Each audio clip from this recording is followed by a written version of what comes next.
our procedure then was to take him to the ER.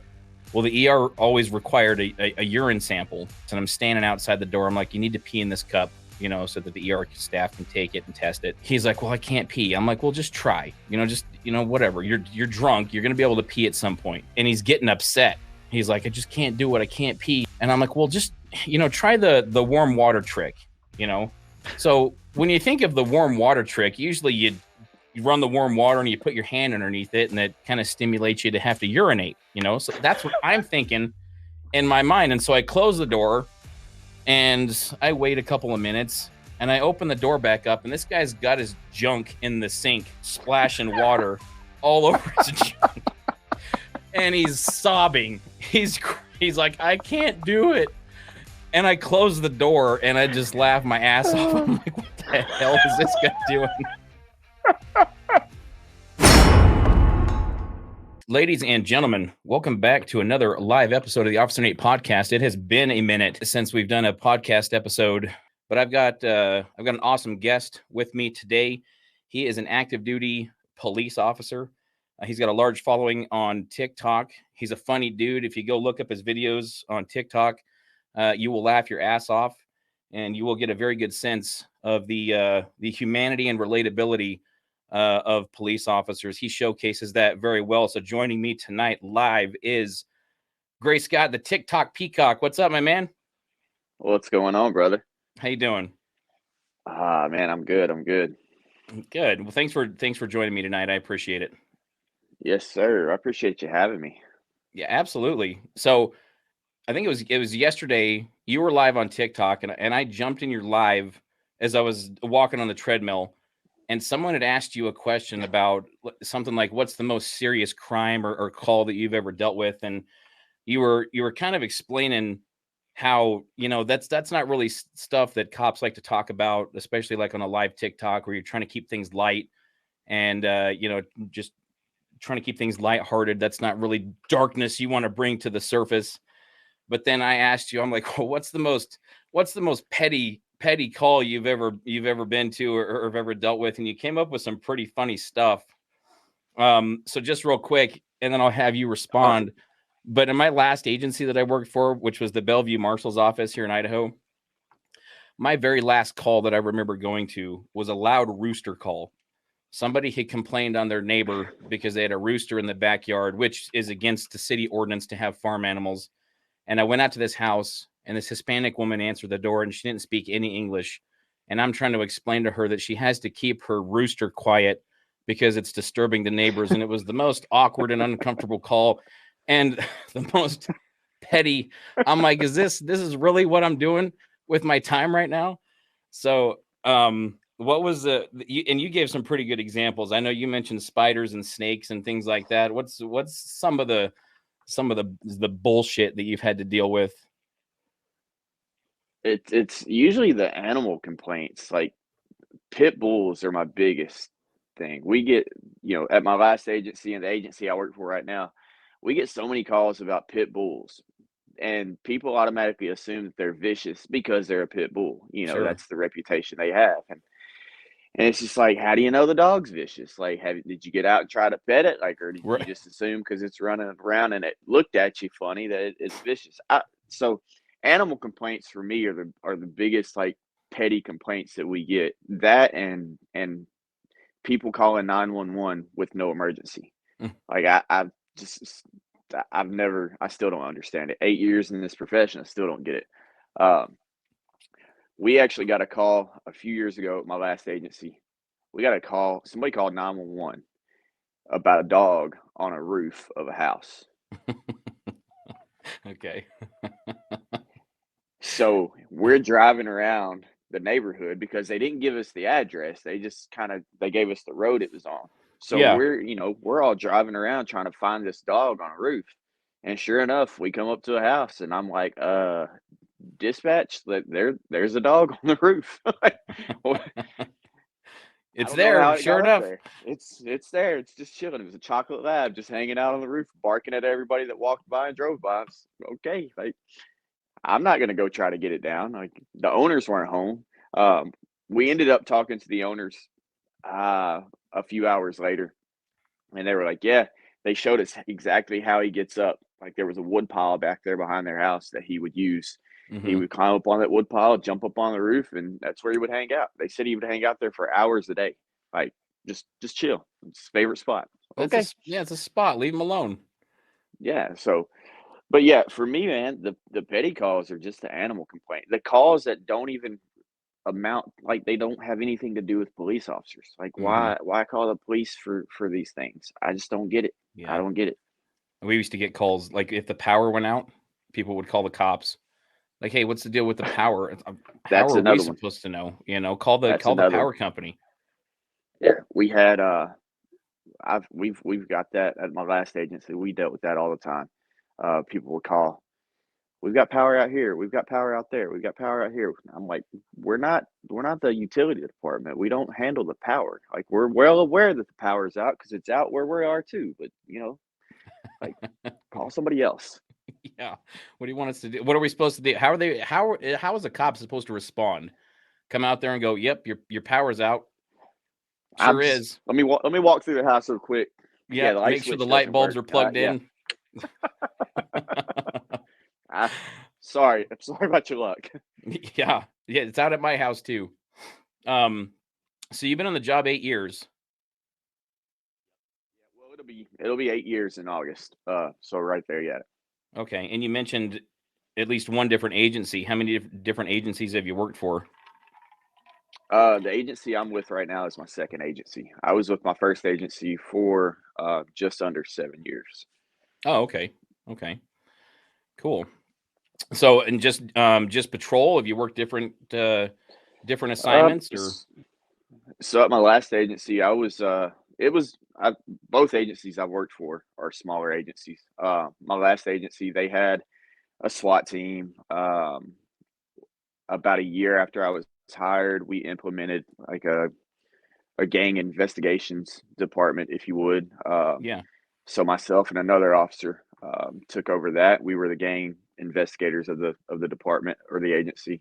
Mhm. So we would do a lot of gang saturation patrols with other departments around the area. I was on SWAT. I'm still SWAT certified. So I did SWAT. I was also a bike patrol officer, so I got to ride a little bicycle around town every now and then.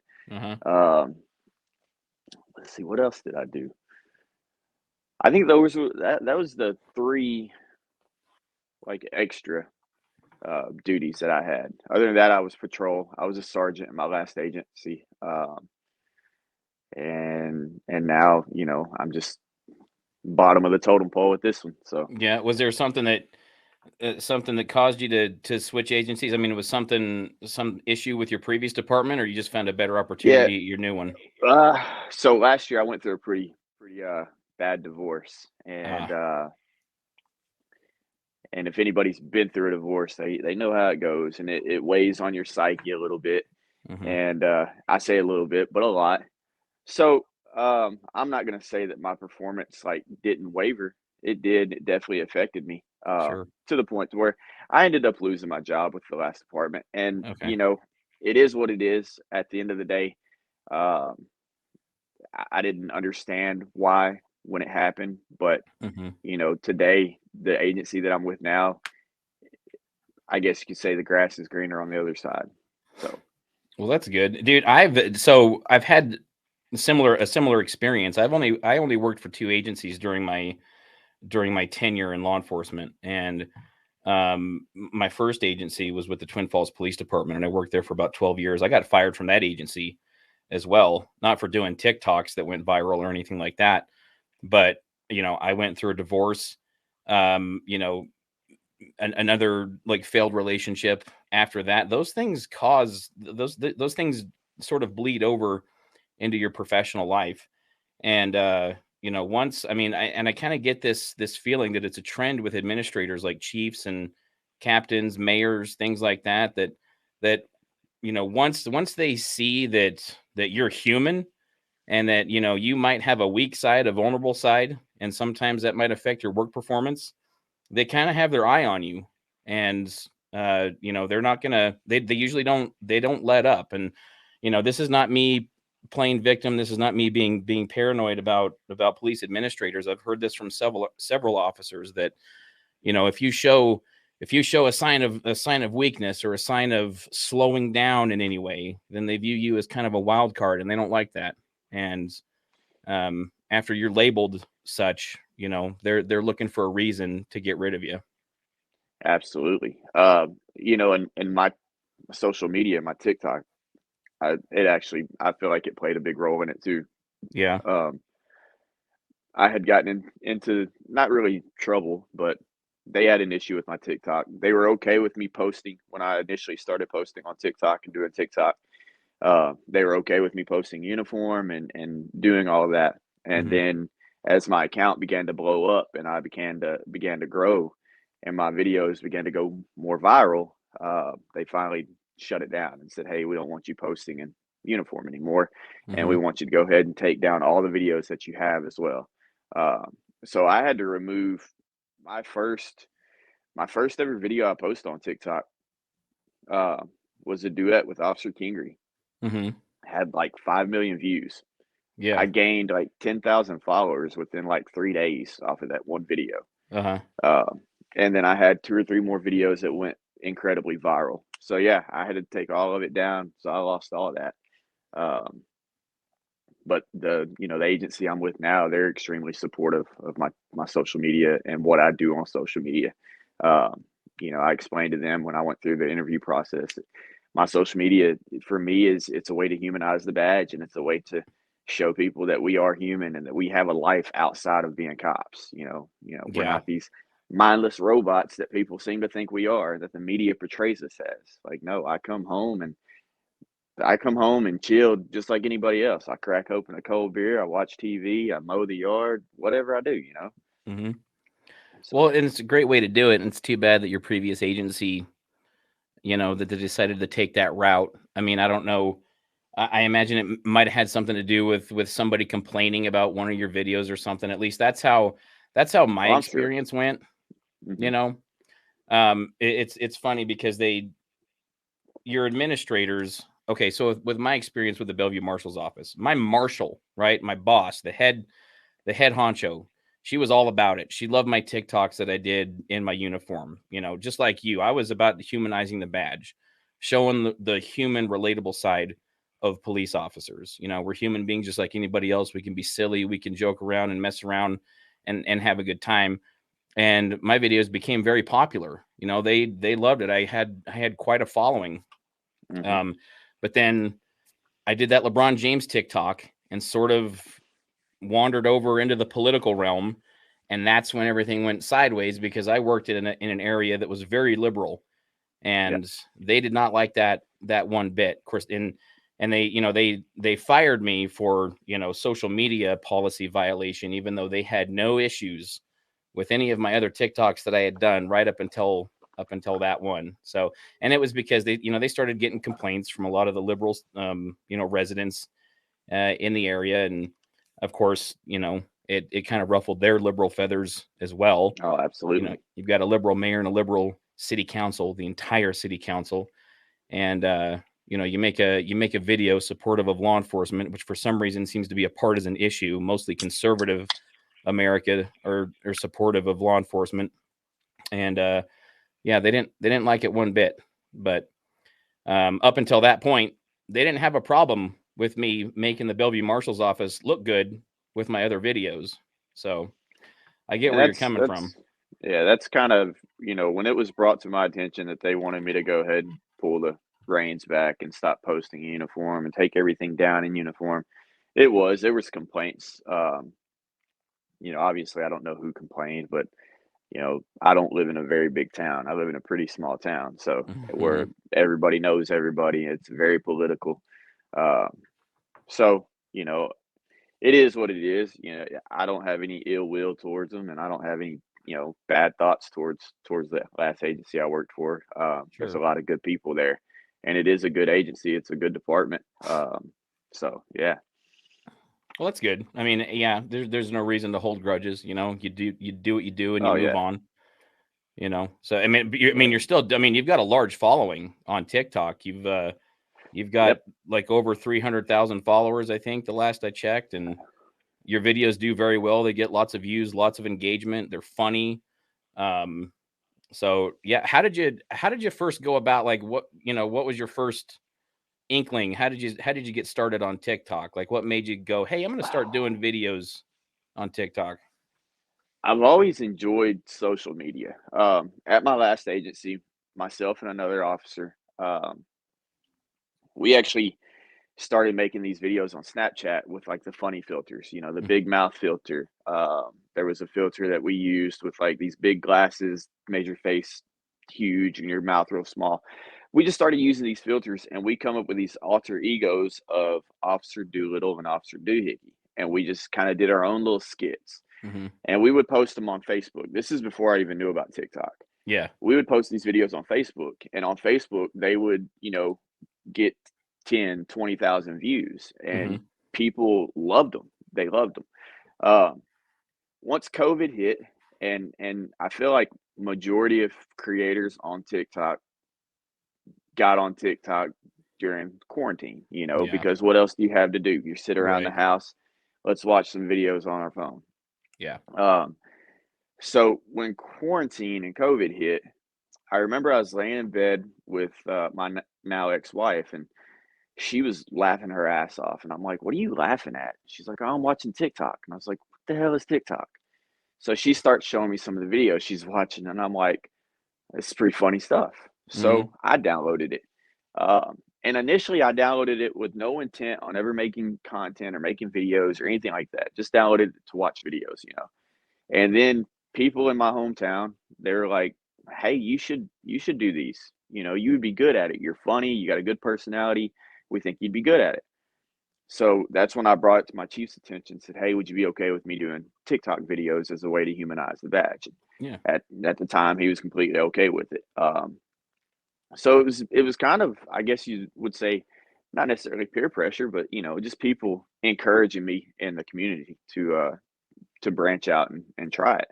Yeah. Um, and it's worked out. It's worked out. And almost, this will be August.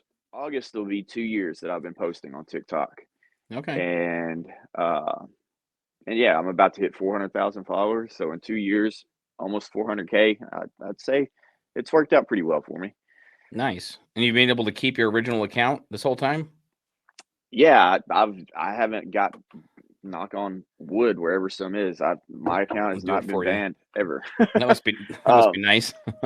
yeah, I mean, it's at risk. I get that little at risk thing because I'll have videos taken down here and there, Yeah. um, and then I'll get a little notification saying, your account's at risk of being permanently removed or whatever, Yeah. for multiple community guideline violations. But luckily, this has been the same account that I've had for the duration. So Good. Hopefully it stays that way. And like I said, it sucks when you have a large following and TikTok pulls the rug out from underneath you and you got to start all over.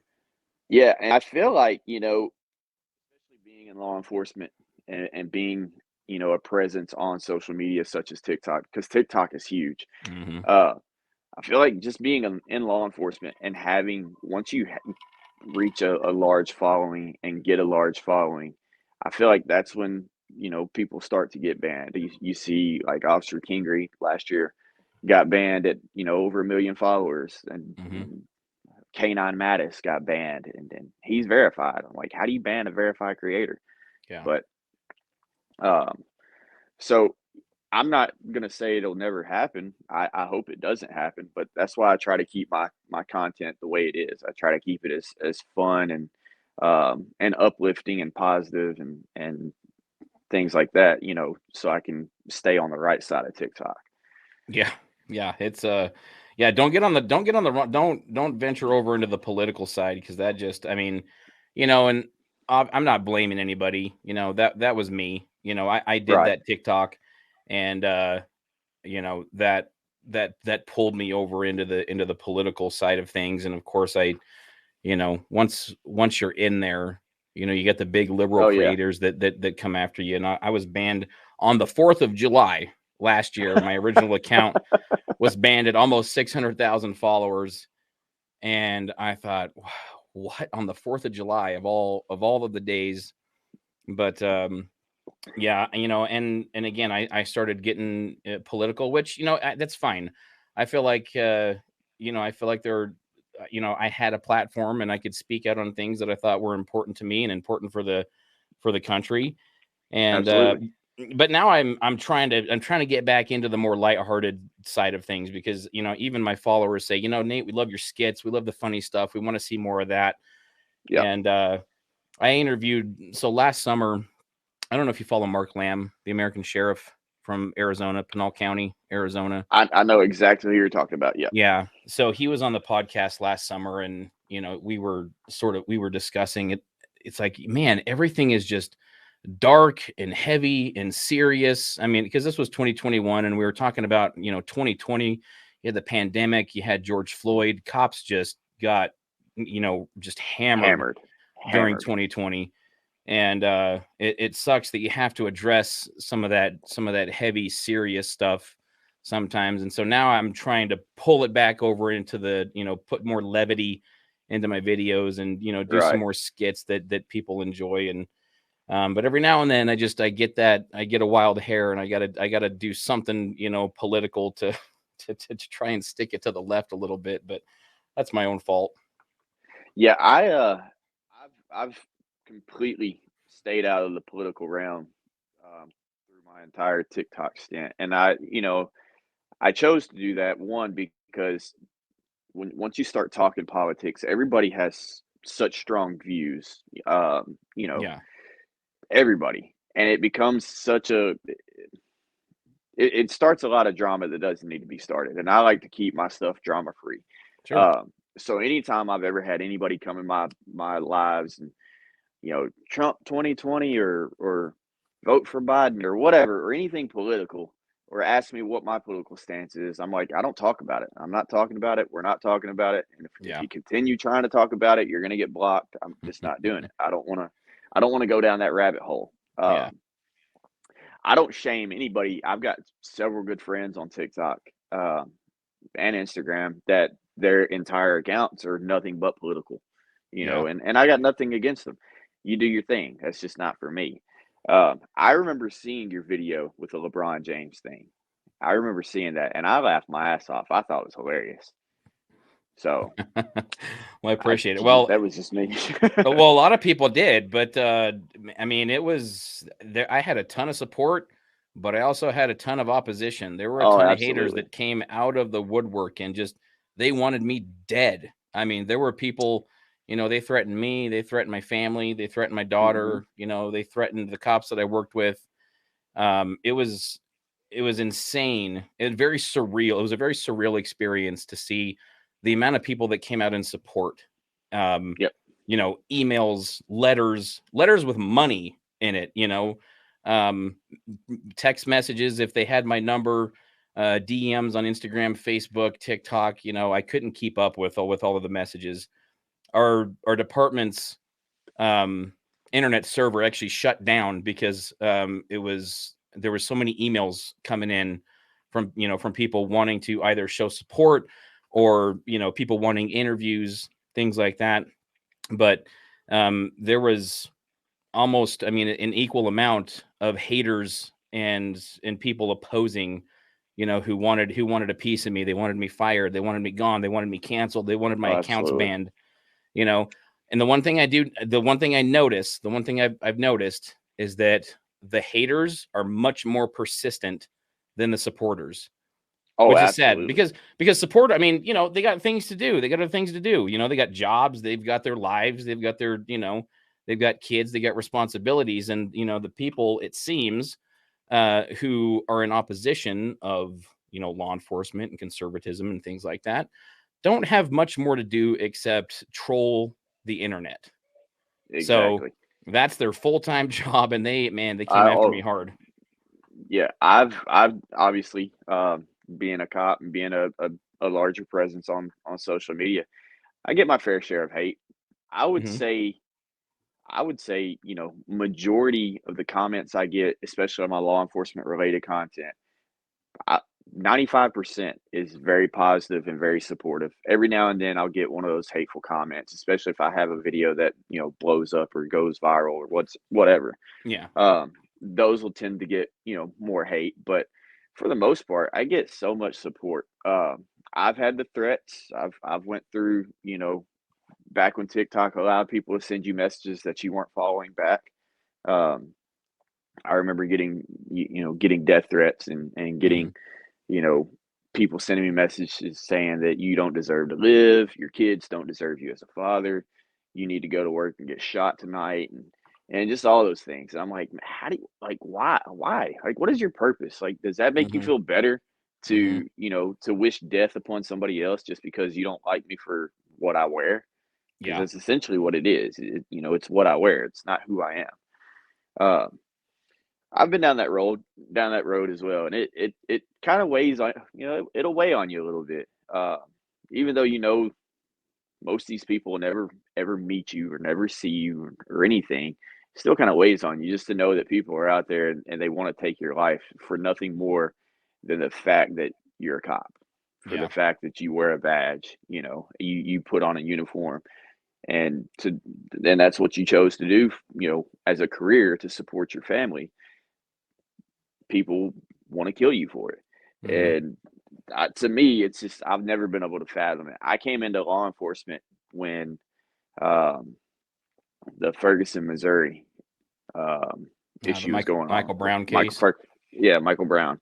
Yeah. Um, I was actually in the academy when that was all taking place.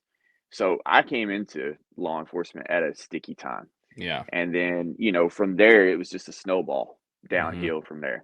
Um, and then, of course, the George Floyd incident in 2020, but yeah, it's definitely being a cop today is not an easy thing to do, and there's a lot of cops that are leaving the profession because they can't handle the stress of what we have to face and deal with every day.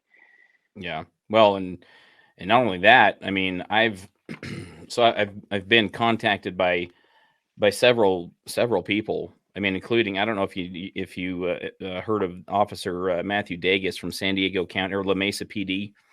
There was an incident with him. I think it was last year where he dealt with a black person, a black suspect, low level use of force. The guy was getting in his face. He had to just grab him by the shoulders and kind of push him back down onto the bench that he was sitting on because he kept standing up and kept just acting kind of froggy, kind of suspicious, and ended up putting him in cuffs. Cited him with a misdemeanor and eventually let him out of handcuffs and let him go. Well, BLM rioted, tore up the town of La Mesa, and then the DA there, Summer Stephan, prosecuted the officer because they had hired an outside and private and investigative agency to investigate him to determine if there was, if he was culpable in any of that, if there was any wrongdoing on his part, and they determined that he falsified his police report, right, quote unquote. And she charged him. They went to trial. He was acquitted, but we're seeing a pattern of that of woke DAs prosecuting police officers for doing their jobs. And so, I mean, I can't blame police officers for either walking off the job or people who have aspirations of going into law enforcement and saying, nope, no thanks. I don't want to get involved with that, Yeah, I'm just the because same of the way. I'm the atmosphere. same way. I know people personally who have left law enforcement for just the reason of the stress. Yeah. It's a stressful situation, and I tell people all the time that I don't stress about. I mean, I'm not going to say I don't stress about normal everyday life because we all do to some degree. But I really don't stress about it to the point to where it worries me or I get bothered by anything. The one thing I stress about is going to work every day and getting in my patrol car and knowing that I have a target painted on my back just Hmm. because of the fact that I decided to be a police officer. Yeah. Um, so I stress about making it home safely for my family and for my partner to make it safely, home to his family. Like those are the things that I stress about. Yeah. I don't think that the general public understands exactly, how it feels to have a target painted on your back every day just because of what we chose to do with our lives. Yeah. You know, You I know, try to tell people all the time that, the badge that I wear does not define the person that I am. right. Instead, I define what it is to wear that badge. Yeah. Which is great. And I wish more officers felt and thought along those same lines. The best training that I ever went to was emotional survival for law enforcement. It was taught by Dr. Kevin Gilmartin. I don't know if you've heard of him or if you've read his book or been to his training, but and he was actually featured in the series Southland. They actually had an episode where these officers were handed his book and told to read it. But I went to his training twice. Best training I ever went to. It's essentially about you have to have an identity outside of being a cop Oh, because it's absolutely. a job, and it can be an intrinsically meaningful job. It can bring you a lot of fulfillment in life if that's what you enjoy doing, and you can do it the job in that manner. But that can be taken away from you, at any moment. And a lot of cops do, they make that their identity. They live, eat, and sleep and breathe police work. And if for some reason that's taken away from them, then it's a total crisis. And they have to kind of figure out what life is again. And his Hmm. training is about, listen, the police work is your job. It's your career. It's not your identity. It's not who you are. You need to have hobbies. You need to have relationships. Your relationships are the most important, whether it's with your spouse, whether it's with your children, with your parents, brothers, sisters, friends.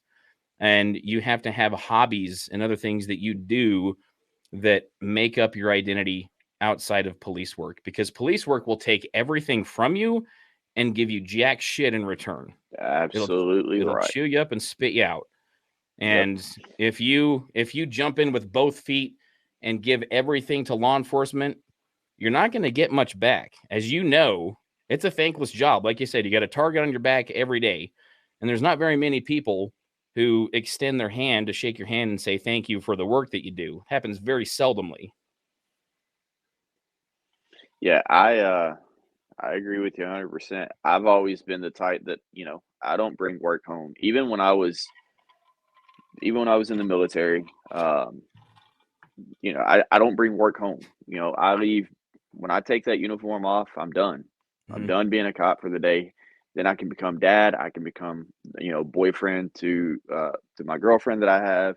I can become son to my parents, friend to all the friends I have. Yeah. Once that uniform comes off, I'm no longer Officer Scott. I am Yeah. then Gray Scott, or Yeah. to everybody on TikTok, I'm TikTok Peacock. Mhm. But and I think, like you said, I think a lot of officers, a lot of guys and girls get in this profession and they don't know how to shut it off. They don't know how to turn it off or when to turn it off. Yeah. They stay in that mindset 24/7, and it's not healthy for anybody. No. Well, and I think, a part of that comes from the academy. If you go to an academy, and you train, and you're taught for whatever it is, 10 to 20 weeks, depending on whatever state you're in. I mean, it's grilled into you every single Yeah, day, officer yeah, safety, things like that. And that's the biggest thing, is officer safety. And you got to be hyper vigilant 24/7, even if you're not on duty. And so that gets instilled in people. They internalize that, and it becomes part of who they are. I didn't learn until after my divorce, and I attribute my law enforcement career as one of the factors that was that contributed to my divorce, because I didn't know how to compartmentalize at the time. I didn't know how to leave work at work and be a good husband when I was at home, and to be a good father when I was at home. It took me a minute. And again, that training from Dr. Kevin Gilmartin helped me to understand that. It's like, yeah, this job really isn't giving me a lot back. I get a pretty measly paycheck every month, and that's about it. So I need to start taking care of the people around me, the people that I care about, and the people that care about me, because that's much more important. So, and I don't know if you've had a similar experience. I mean, you mentioned that you were divorced. You don't have to give us the details, but I don't know if your law enforcement career contributed to that at all. But it's not I'm not uncommon. gonna. Yeah, I'm not gonna sit here and, hearing you say that, I'm not gonna say it that it didn't, because I'm sure in some facet it did, you know? Um, when I was a rookie officer, I remember being a rookie and straight out of the police academy, I was gung ho. Let me get into everything. Let me do everything. Let me write every ticket I can write.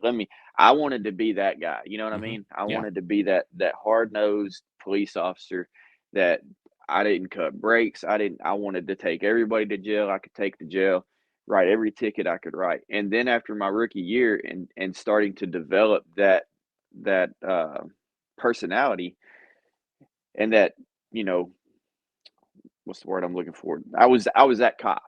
Yeah. I was like, I don't want to be that cop. I don't want to be that guy. I don't want to be, oh, well, if Officer Scott pulls you over, you're definitely getting a ticket. Or Hmm. if Officer Scott, catches you with this, you're definitely going to jail. Yeah. After my rookie year, I didn't want to do that. And Right. I think more so in my rookie year and probably on into my second year of law enforcement too, you know, I think probably then I was that guy that was a cop 24/7. I was Hmm. that guy that I took it home. I took it wherever we went. I didn't turn it off because that's what I loved and what I knew.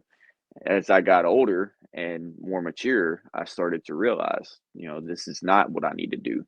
I need to be able to turn it off. I need to go home and be a dad, be a husband, and be a son, and all those things. Um, so I think same. It took me a couple years to figure that out. Unfortunately, I didn't have the training. I think that would be excellent training, especially for, you know, I mean, for any law enforcement officer, really. Hmm. The new guys, especially. I think the new guys really need to be able to understand that before they get to a point in their life where there's no turning back. Yeah. Yeah. Because you can. I mean, you can. There is a point where you're like, wow, I've been so enveloped in this job that I have neglected literally every other part of my life, Right. and it's falling And apart around me. you're going to ruin friendships. You're going to ruin relationships. And then once it's all done and said, it's like, well, shit. Now what do I have? I've got Yeah. this job.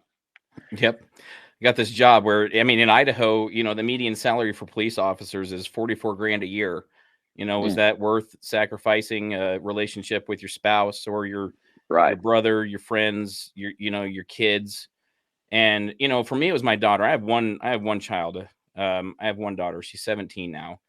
And that was a wake up call for me, after my divorce. And I realized, man, this job is consuming me. And I need to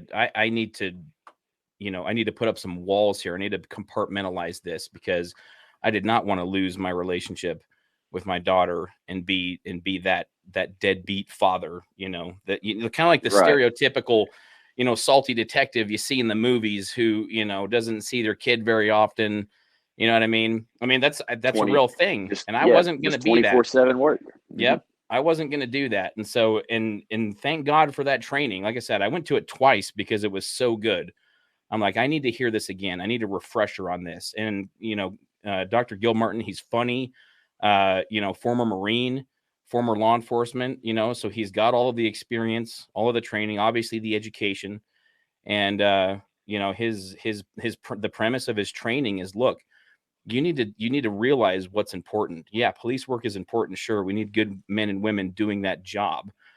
But at the end of the day, your family is more important. Your close Absolutely. relationships with your friends are more important, and your mental health is more important than this job. Yes. I think, I did a podcast last year with a guy named Josh. He's got an organization called What Makes Us Fire. He's a firefighter out of, Okay. I think, Houston, Texas. And he's got an organization called What Makes Us Fire, and that's actually the name of his podcast as well. I met him through TikTok. He came into one of my lives last year, and was like, "Hey, man, I'd love to have you on my podcast." And his podcast is strictly about mental illness and mental Hmm. health awareness in public service. Firefighters, cops, EMS, military, um, anybody that works in civil service. And the the whole premise is just basically talking about the stigmatism of mental health. Hmm. It's something that nobody wants to talk about. Nobody wants to check on. Nobody, Yeah. everybody's so worried about your physical health. Well, how many push-ups can you do? How can you run a mile and a half in this much time? Yep. How's your physical health? But nobody really checks what's going on up here. Yeah. They're not worried about that. And so his organization is there to try to open up that realm, for first responders and give first responders like a basically a platform to talk and say, well, this is what I have. Yeah. Um, I think his organization they're still getting all the things turning, but they're trying to make it to where if a first responder needs to get help, mental help, they need to go to therapy or whatever the case may be, and they have to Hmm. miss work. His organization is going to pay for their bills and all the things they need to do while Yeah. he's off of work, because obviously workman's comp's probably not going to cover that. Sure. Um, so it's a really good organization, and that podcast last year, I think me and him ended up talking for like 2.5 hours. Yeah. We went well over the time that we expected to, but it was Hmm. just such a deep and good conversation between the two of us. That I mean, it was a good experience, and he's a great guy. Well, like you said, mental health is one of those things that there's a stigma attached to it where people feel like, oh, I can't admit that I need somebody to talk to, that I need some assistance with this, or else I'm going to Yep, be viewed as weak, and then I'm going to have that, exactly. I'm going to have that, I'm going to be labeled that way, and we need to get away from that way of thinking. And I talk about this in my book, so this is not a secret, but the best thing I ever did for myself was go to counseling. I actually was Hmm. put on FMLA for 3 months with my first agency, and got counseling during that time weekly, and it was the best thing that I ever could have done.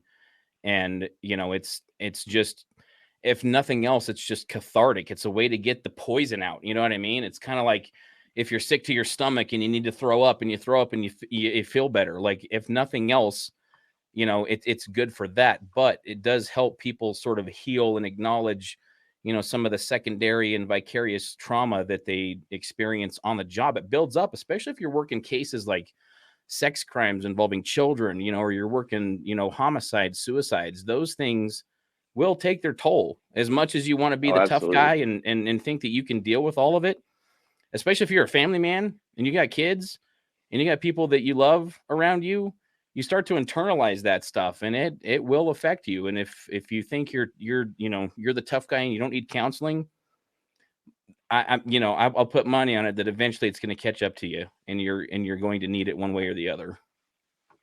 I remember the first call I ever took involving a child, a death of a child. And I remember it like it was yesterday, and I'll never forget it. My children were very young at the time. My daughter was maybe 2, my son was 5, and we had gotten a call about about an 8-year-old girl that was being rushed from one of our like walk-in clinics. Hmm. She was being rushed by ambulance to the ER, not breathing, and they wanted us to basically escort them, even though they're running lights and sirens. They wanted us to escort them because this is a critical situation. Yeah. So of course we escort them. We get to the ER. It's one big family at that point. There, the firefighters, the police were all working together trying to save this girl's life. The doctors, nurses, everybody. Um, ended up the girl ended up passing away.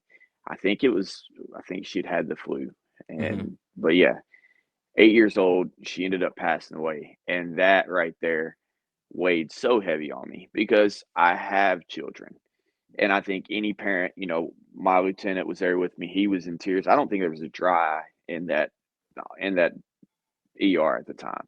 Yeah. Um, I got off work. I didn't leave work till like probably 1 o'clock in the morning that Yeah. morning, and I drove straight home, bawling my eyes out. And I immediately got home and I went and climbed in bed with my son. Yeah. And I just laid there and I loved on him and I hugged him and just cuddled up with him for a good like 30 minutes to an hour. Got out of the bed with him. I went straight to my daughter's room. She was still in a crib at the time. I jumped in the crib with her and I just cuddled with her for another hour.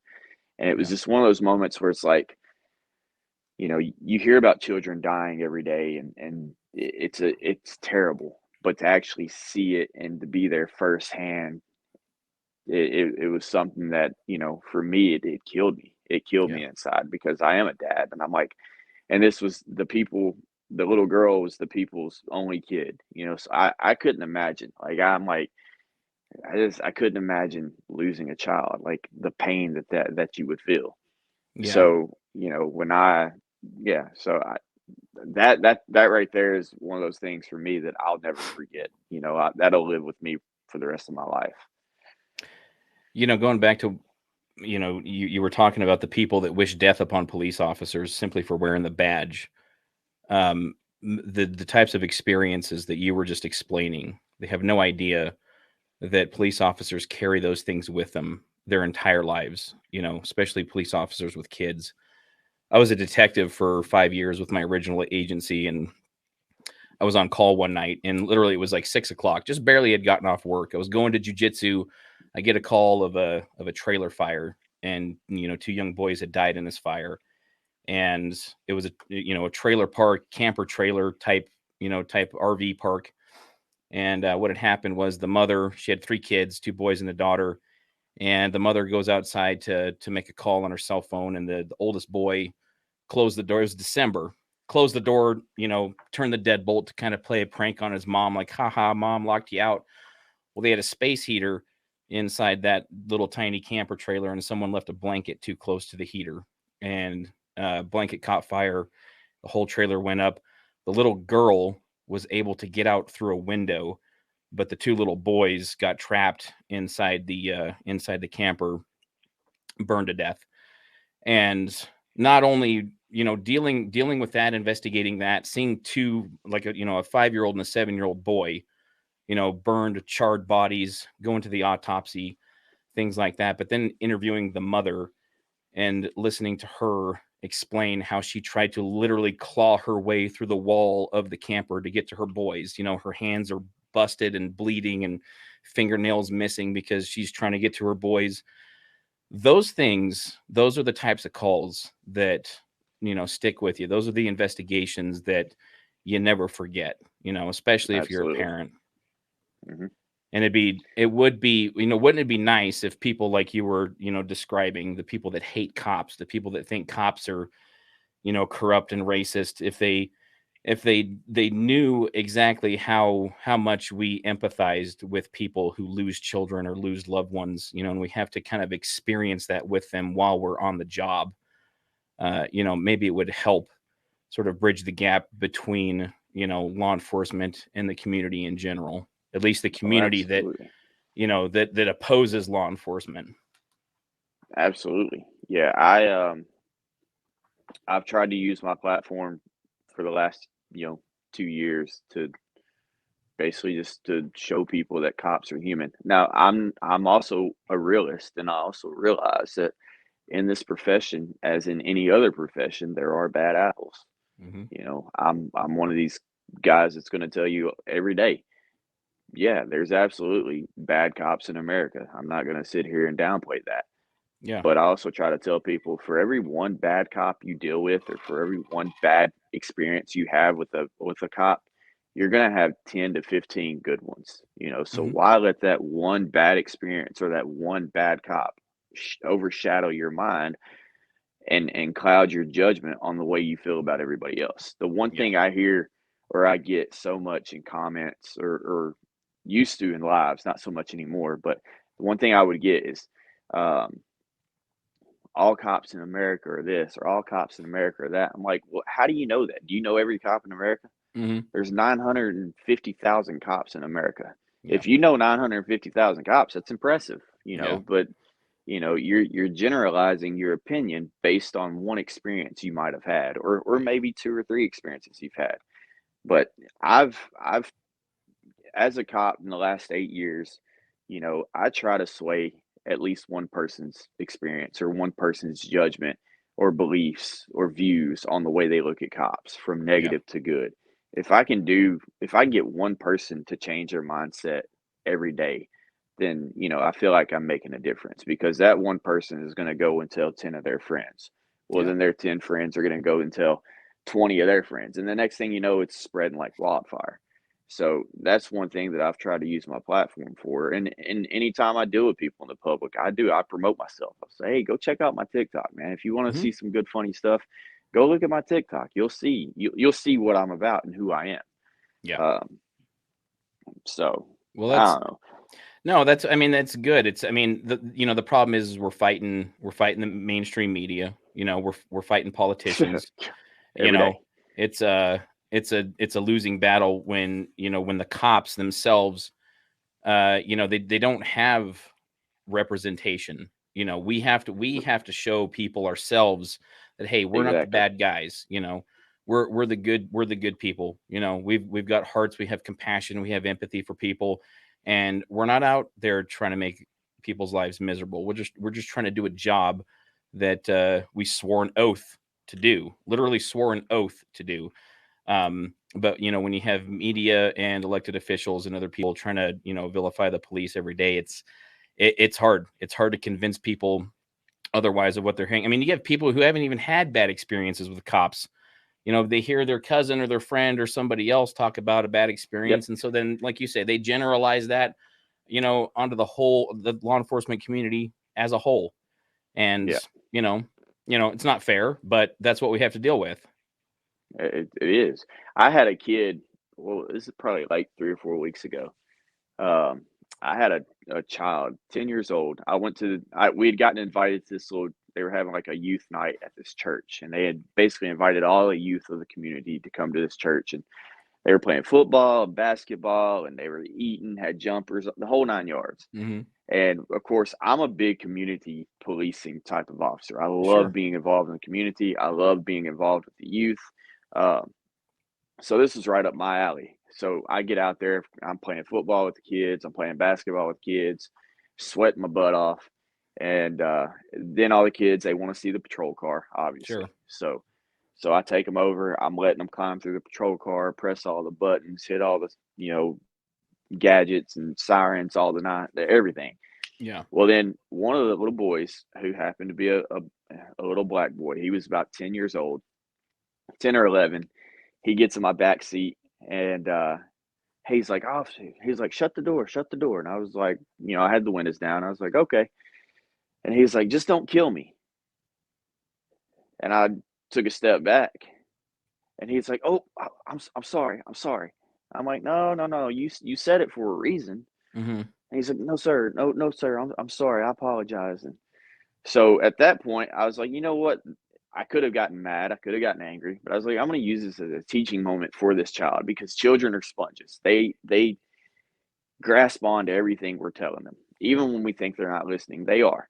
And so I use that moment for to teach this young man, like, listen, what you see on the news, or what you hear your friends say, or what you hear, heaven forbid, your parents say or your family members say, it's not always the case.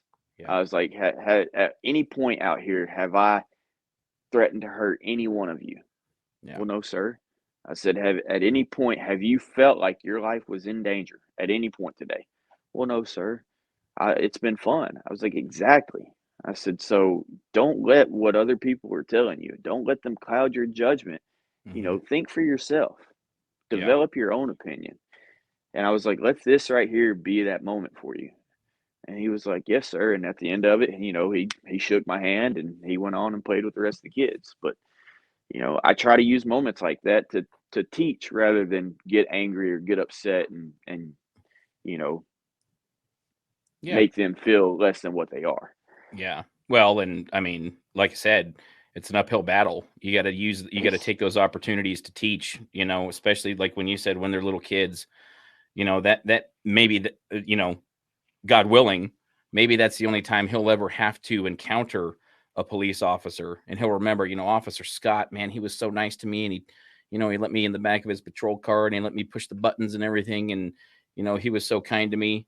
And then, maybe that'll, like you said, grow exponentially. He'll tell his friends, who will tell their friends, and, he'll tell his kids, Mhm. whenever that time comes. But And You know, that's the hope. yeah, yeah. So we've talked about some heavy stuff. What's one of the funniest or lighthearted moments you've ever had in your career as a cop? If there's anything that comes to mind. Man, people ask me all the time, what's the best excuse I've ever had when I pulled somebody over? I had this woman, this was probably my second or third year in law enforcement. I Hmm. stopped this old woman, and she was at least 70. Um, I get her pulled over. She's running like 50 miles an hour in a 30-mile-an-hour zone, which, if you know like I do, old people typically don't speed. They typically Sure. don't speed. They're typically under the speed limit. So as soon as I get her pulled over and I see it's this old lady, I get to the window. Officer Scott, the reason I stopped you, ma'am, is because you're running, 50 miles an hour, 30-mile-an-hour zone. I said, where you heading to today? And she's sweating bullets. And she said, son, she said, I'm not going to lie to you. She said, I'm about to shit my pants. She said, I'm trying, I'm trying to get home. I live right down the road. I know she's not lying to me. You know what I mean? Like, Yeah.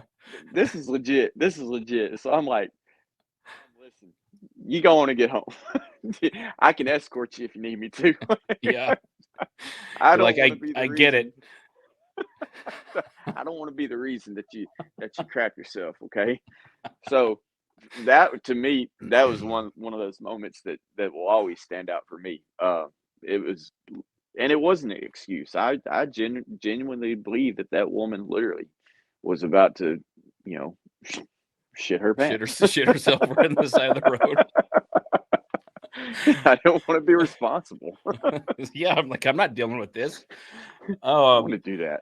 So um I was on patrol one day and I stopped this guy, and he ended up being under the influence, and he refused to take the test, do field sobriety and breathalyzer, all that stuff. So our procedure then was to take him to the ER. Well, the ER always required a urine sample. So they had this special bathroom that we could take him into, and I let him out of his handcuffs, and I'm standing outside the door. I'm like, you need to pee in this cup, so that the ER staff can take it and test it. And he's like, well, I can't pee. I'm like, well, just try, just, whatever. You're drunk. You're going to be able to pee at some point. So, and he's probably like 50 years old, maybe younger, because, he was doing a little bit of meth throughout his life, but, he's getting upset. He's like, I just can't do it. I can't pee. And I'm, at this point, it's been like 20-30 minutes, and I'm trying to be patient with him, and he's just kind of sitting there just trying to pee in this cup, and he can't. And I'm like, well, just, try the warm water trick, you know? So when you think of the warm water trick, usually you run the warm water and you put your hand underneath it, and it kind of stimulates you to have to urinate, So that's what I'm thinking in my mind. And so I close the door and I wait a couple of minutes, and I open the door back up, and this guy's got his junk in the sink, splashing water all over his junk. And he's sobbing. He's like, I can't do it. And I close the door and I just laugh my ass off. I'm like, what the hell is this guy doing? And of course, I told everybody, I'm like, this guy's got his whole junk in the sink. We're gonna have to sanitize this whole place. So I'm like, dude, just stop what you're doing. Get your dick out of the sink. Like pull your pants up. This is ridiculous. Put it away. Put it away. Yep, put it away. That's enough. Oh, Drunk people, I tell you. I don't know if it's the same, if you've had the same experience that I've had, but I've had a lot of DUI arrests in my mm-hmm, career, and I will say about every female I've ever arrested has tried to fight or has been very verbally abusive. mm-hmm. Yeah. But about every male I've ever arrested Cried, yeah. cried. It's like the guys, even the big burly, dudes that you think are gonna fight you tooth and nail, like those dudes cry harder than anybody. And I'm Yep. like, this I'm expecting like to fight, and you're over here, wanting to hug it out. Like, okay. But then I arrest this little 90-pound girl that will, she's soaking wet 90 pounds and she's Mhm. drunk and she wants to fight me like the biggest guy at a bar. Oh, yeah. So Yep. I don't get it. I've had a few of those. Man. Like I tell you what, the calls come out. yeah, oh yeah. Yeah, they get scrappy. Um, one of the worst fights I'd ever been in. We used to have a bar here. It's been torn down since, but it was owned by a family here, and the owner's son used to play football for University of Washington. He was offensive lineman. He was about 6'5", 300 pounds, and we get a call. It was night shift. This was like 2008. We get a call from inside the bar that Hell's Angels bikers are there and they're about ready to kill somebody. So of course, Mm. we all haul ass out to this bar. Sheriff's department shows up, even like some of the other outside peripheral agencies, smaller agencies show up, and we're parked in the middle of the road and we're standing there, and it's just like a normal Friday night. Like people are outside, they're drinking and chatting it up, and it's like, well, nobody doesn't look like there's anybody fighting or anything. And so we have an officer go inside to try and find out who made the call. Well, meantime, the owner's son, he comes out and sees that the cops are kind of standing around, and he gets pissed off because, people are going to start leaving and he's going to lose business, and he's drunk. And he starts yelling at us, "Get the fuck out of here, you guys. You don't need to be here. There's no reason for the cops to be here." And he's, just yelling and cussing. Well, we had this, this little sawed off officer. He had kind of a complex, and he goes and gets in this guy's face. And this officer's like 5'9", 170 pounds. And he's in this guy's face and he's pointing his finger at him. He's like, "We can be here if we want to, and we're going to come in and inspect your liquor license right now." Well, the bartender who was sober, he's like, "Oh, no, he's just drunk. Please don't worry about him. There's no reason to come in. It's okay. We got everything under control." Well, the drunk guy, former offensive lineman, pushes the other officer. And so I push him back, and I'm yelling at him, "Don't put your fucking hands on the police officer." Well, there was a live band right behind him. And when I pushed him, he stumbled into the drum set and toppled everything over. And at this point, like, everybody in the bar just went nuts. They wanted to attack the cops. Well, there were 4 or 5 bouncers there. They're like, "No, no, no, no, don't get involved. Don't get involved." Well, this guy stands up, and I'm kind of, head on a swivel, making sure I'm not going to get jumped from behind or something. And he punches me right in the face. This dude, and I, just shook it off. And we traded punches for, what seemed like an eternity, but it was only a couple of seconds. We ended up tasing this guy like 3 times and had to put 3 sets of handcuffs on him because he was so big, Jesus. just, I was like, good God. I had a kind of a little black eye, but, we had to take him, we took him to the jail, and the jail wanted him medically cleared. So we had to take him to the ER to get him medically cleared. And that was Yeah. I'm glad he was drunk. Otherwise, Yeah, if he he might was have sober, it might knocked have me gone out. differently. Yeah. But I see him around still every now and then. He comes up and shakes my hand. I've got one of those guys that I had one of my very first DUIs. This big old guy, he was about 300 pounds, probably about 6'2", 6'3", older gentleman, and he was drunk. And me and the officer I was working with at the time, we fought this guy tooth and nail to get him in cuffs. Mm-hmm. Tooth and nail. Every time we get one hand behind his back, he would jerk the other.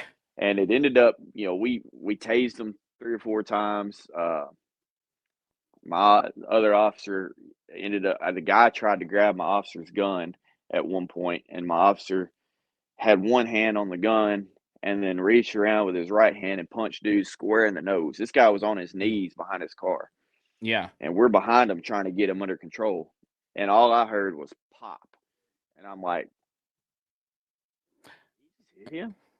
It's like, of course, the guy's nose is exploded. There's blood everywhere. So we finally got him in cuffs and finally got him loaded in the back of the car. Same thing. We had to take him to the ER, which was right down the road, and get him medically cleared, because of his busted up nose.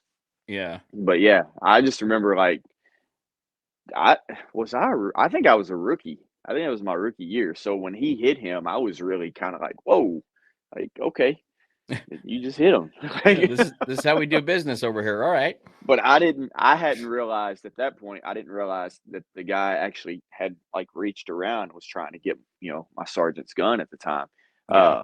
So once he had explained that, he was like, "No, his hand was on my gun." He was like, Mm-hmm. I was like, "Oh, well, that makes sense. I'd have probably punched him too." Like, Yeah. Yeah. That's not just, smart. yeah, That's not in smart at the heat of all. the moment. Jesus, But man. people people are crazy. Yeah, they are, and they get, especially when they're drunk, they get real stupid, and they get brave, and they get Oh, tough absolutely. when they're They're drunk, very brave. and Yep. then when they sober up, they want to be apologetic. I can't count the number of phone calls and emails that I got to my work email about, hey, Officer Sylvester, I'm real sorry about the way I acted, or it's a few days later, or after they get out of jail, like, I apologize for Yep. that. That wasn't me. Yeah, But that was this guy. He did the same thing. We saw him. I ran into him. We were having like a festival downtown, like a few weeks later, and he come up to me, he shook my hand. He said, I just really want to apologize about that night. And he was like, I was clearly in the wrong. I was under the influence and drunk. And he said, I just want to apologize to you guys. And I was like, hey, I appreciate it. No yeah. hard feelings on my behalf. So Yeah, you're like, I, I'm just I doing thought my it was funny job. how that worked out. Yeah, I'm just I get this all the trying to time. take you to jail. Yeah. Yeah, it's Uh, another day in the office for me. right. Well, let's see. Where can people find you? TikTok Peacock on TikTok, obviously. What about I know you TikTok, got an Instagram account. yeah, Instagram, it's the_TikTok_Peacock. You can find me on both TikTok and Instagram.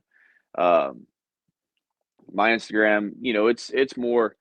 I have a lot of my TikToks posted there as well, Mhm. and it's related to my TikTok, but I do post some personal stuff. There's a lot of pictures of me and my girlfriend there.